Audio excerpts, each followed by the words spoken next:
నమస్కారం అండి రాజగోపాల్ గారు. ఓ శాస్త్రి గారా, రండి రండి కూర్చోండి. పర్వాలేదు, తమరు కులాసానా బాబు? కులాసాగున్నా శాస్త్రి గారు. బహుకాల దర్శనం. ఇంతకీ మీరు ఎలా ఉన్నారు? నాకేం రోగం, 3 పూట్ల ఊడూరు తిరిగి తిని ఒంగోలు గిత్తలా దిట్టంగా ఉన్నాను. ఏమిటి శాస్త్రి గారు, ఏమిటి విశేషాలు? వేదవతి తమరికి ఒక ముఖ్యమైన విషయం చెప్దామని వచ్చానండి.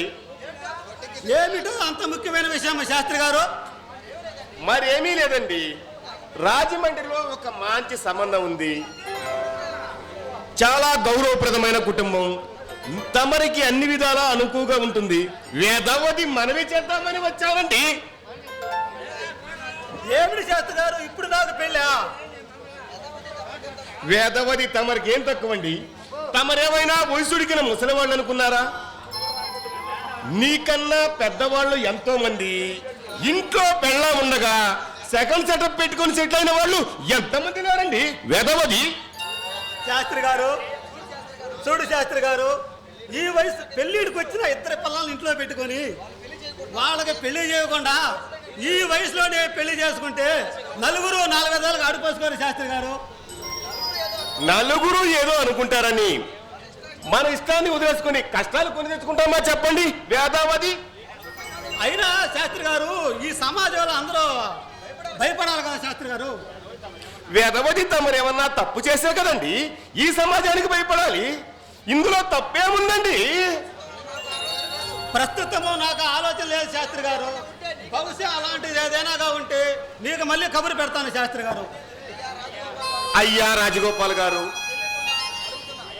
నాకు తెలియగడుగుతున్నాను, వేదవతి లంకంత కొంపలో ఆడదిక్కు లేకుండా బిక్కు బిక్కుమంటూ ఎలా గడపగలుగుతున్నారండి?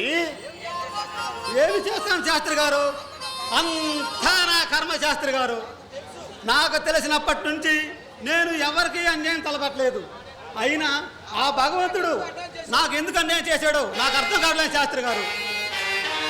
ఇంటిని అందంగా దిద్దుకునే ఆడదిక్కు లేకపోతే ఇదిగో ఇల్లు ఇలాగే ఉంటుంది, ఎక్కడ సామాన్లు అక్కడే ఉన్నాయి. ఏమి చేస్తాను శాస్త్రి గారు, ఈరోజు పని మనిషి రాదనుకుంటున్నాను. ఈరోజు ఇంకా పని మనిషి రాలేదనుకుంటున్నాను శాస్త్రి గారు. అయ్యా రాజగోపాల్ గారు, నా మాట విని ఈ సంవత్సరం అయినా పెదబాబుకు వివాహం చేయండి. మనకు దగ్గరలో మంచి సంబంధం ఉంది. అమ్మ MBA వరకు చదివింది. వాళ్ళ నాన్నగారు సబ్ రిజిస్టర్, 2 చేతులా సంపాదిస్తున్నాడు. వేదవతి ఒక్కటే కూతురండి. అమ్మాయి కుందనపు బొమ్మంటే నమ్మండి. ఇదిగో ఫోటో.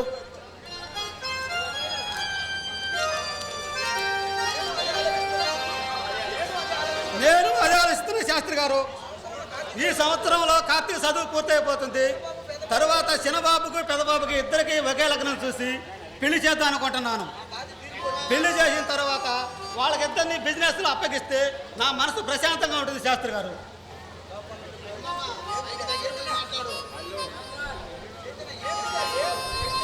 ఏమిటి డాడీ ఏదో బాధ్యత అంటున్నారు? ఓ శాస్త్రి గారా వచ్చారా? మహానుభావులు ఊరికే రారు. నీ గురించే నీకు ఒక విషయం మాట్లాడదామని వచ్చానండి చైతన్య బాబు. నా గురించా? దేనికి శాస్త్రి గారు? అవును చైతన్య, శాస్త్రి గారు వచ్చారంటే వేరే విషయాలు ఏమంటాయి? నీకేదో మంచి సంబంధం ఉందని, అది కానీ కుదిరితే వచ్చే నెలలో కూడా మంచి ముహూర్తాలు ఉన్నాయన్నట్టున్నాడు శాస్త్రి గారు. అవును పెదబాబు, వేదవతి ఈ మాట చెబుదామని వచ్చాను బాబు. అయినా ఇప్పుడు నా పెళ్లికి అంత తొందర ఏముంది డాడీ? అమ్మ లేకపోయినా అల్లారు ముద్దుగా పెంచారు, ఏది కాదనకుండా ఇచ్చారు. పెళ్ళి అనేది ఒక 100 ఏళ్ల పంట. ఏమి ఆలోచించకుండా పెళ్లి చేసుకుంటే తర్వాత ఎన్నో అనర్థాలు జరుగుతాయి. తమరెవరినైనా ప్రేమించారా పెదబాబు? అబ్బే అలాంటిది ఏం లేదు. అలాంటిది ఏమన్నా ఉంటే డాడీ గారితో చెప్పి పెళ్లి చేసుకునేవాడిని. సరే రాజగోపాల్ గారు, నేను వెళ్ళొస్తానండి. వేదవతి అబ్బాయి నిర్ణయం చెప్పాక మరి అబ్బాయిని బలవంతం పెట్టడం నాకు ఇష్టం లేదండి. వస్తాను. అడుగో 100 ఏళ్ళ ఆయుష్, కార్తీక్ బాబు మాటల్లోనే వచ్చారు. ఏమిటి పంతులు గారు, ఎవరికో 100 ఏళ్ళు ఆశ అంటున్నారు? ఎవరికేమిటి బాబు, నీకే. వేదవతి ఈ సంవత్సరంతో తమరి చదువు పూర్తవుతుంది. ఇద్దరికీ ఒకేసారి పెళ్లి చేద్దాం, మంచి సంబంధాలుంటే చూడండి అని నాన్నగారు అంటున్నారు. నేను సరేలే అంటున్నాను. ఇంతలో తమరు వచ్చారు. ఇంతలేక నా పెళ్లి తొందర ఇవ్వండి దాడి గారు, ముందర అన్నయ్య పెళ్లి కానివ్వండి. తర్వాతైనా తప్పదుగా కార్తీక్, ఈ సంవత్సరంతో మీ చదువు పూర్తవుతుంది. అందుకే ఇద్దరికి ఒకే తొలి లగ్నం చూసి పెళ్లి చేద్దాం అనుకుంటున్నారు. అసలే ఆర్థికులైన సంసారం మనది. ఏ వయసులో జరగాల్సిన అచ్చట ముచ్చట అన్నీ అప్పుడే జరగాలి కార్తీక్. అందుకే నేను ఈ నిర్ణయం తీసుకున్నాను. సరే, నేను వెళ్ళొస్తానండి రాజగోపాల్ గారు. మంచిది, మళ్ళా కలుస్తాను. అలాగే వెళ్ళొస్తా డాడీ. ఆగు ఆగు బాబు, ఎక్కడికి వెళ్తున్నావు కార్తీక్? నేను ఒక అర్జెంట్ పెళ్లిని కలవాలి డాడీ. నీకు అంతకన్నా ఒక ముఖ్యమైన విషయం మాట్లాడాలి బాబు నీతోను. ఏమిటి డాడీ అది అంత ముఖ్యమైనది? రేపు బిజినెస్కి సంబంధించి బెంగళూరులో మీటింగ్ జరుగుతుంది బాబు. ఆ మీటింగ్కి అక్కడ కొంతమంది హాజరవుతున్నారు. మన తరపున నువ్వు వెళ్ళి అక్కడికి హాజరు కావాలి బాబు. నేనా? అవును కార్తీక్, సంవత్సరం నుండి లాకౌట్లో ఉన్న మన ఫ్యాక్టరీని తెరవాలని కోర్టు ఆర్డర్ పెట్టింది. దానికి లేబర్ కమిషనరు, కార్మిక శాఖ వాళ్ళు అటెండ్ అవుతున్నారు. దాని తరపున నేను అన్నయ్య వెళ్ళిపోవాలి. దాని తరపున నువ్వు అక్కడికి వెళ్ళి హాజరు కావాలి. బెంగళూరు దాకా వెళ్ళిపోయి రావాలి బాబు. దాని ఏముంది డాడీ, తప్పకుండా అటెండర్ అవుతాను. ఈ నెట్గా బయలుదేరుతాను. బాబు నీకు బెంగళూరు పోవాలని చెప్పి టికెట్ బుక్ చేయించా. Okay daddy.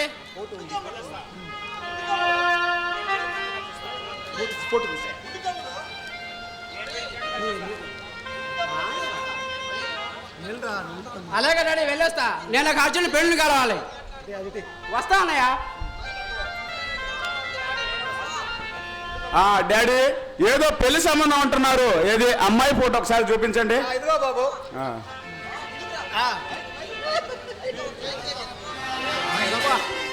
పేరు సంధ్య. ఏ బాబు అమ్మాయి చేసుకుంటే ఈ అమ్మాయినే పెళ్లి చేసుకుంటా. అట్టే బాబు, మంచిదే బాబు. సంధ్య సంధ్య సంధ్య.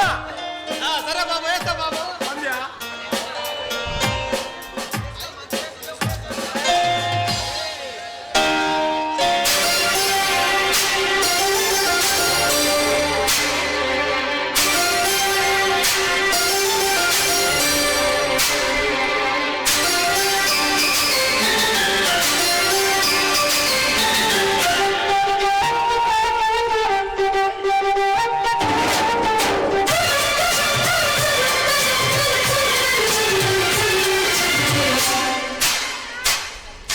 నందిగమ పిల్లాడు చందమామ పిల్లాడు అందమంత గీనాడు అందరికి సోగాడు బాబా గడసరి అమ్మాయి సొగసరి గుండోయి అడవికి పాపాయి అడిగెను నా చేయి బావా రావే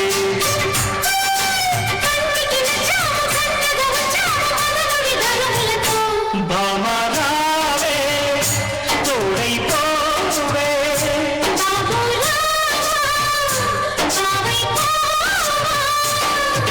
నందిగమ పిల్లాడు చందమామ పిల్లాడు అందమంత గీనాడు అందరికి సోగాడు బాబా నువ్వు రావా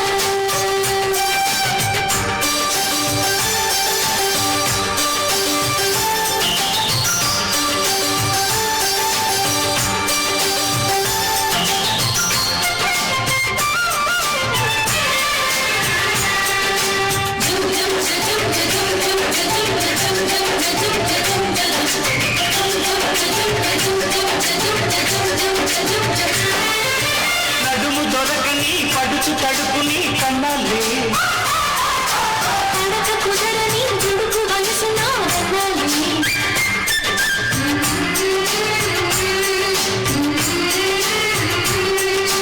కన్నె సొగసులో వెన్న వెతికినే తిన్నాలే ఆల పొంగులో బాలని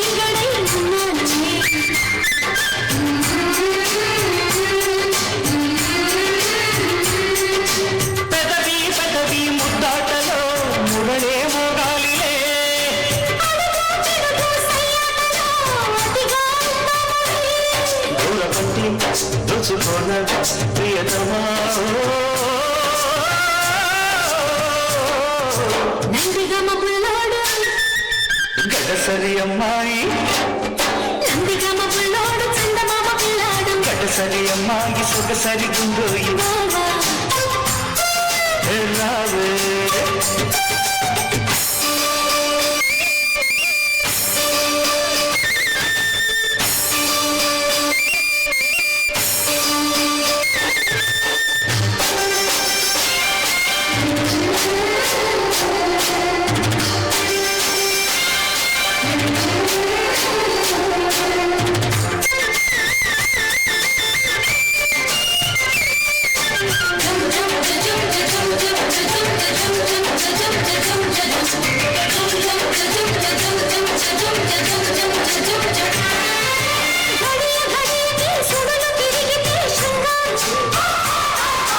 తడవ తడవకి జరిగి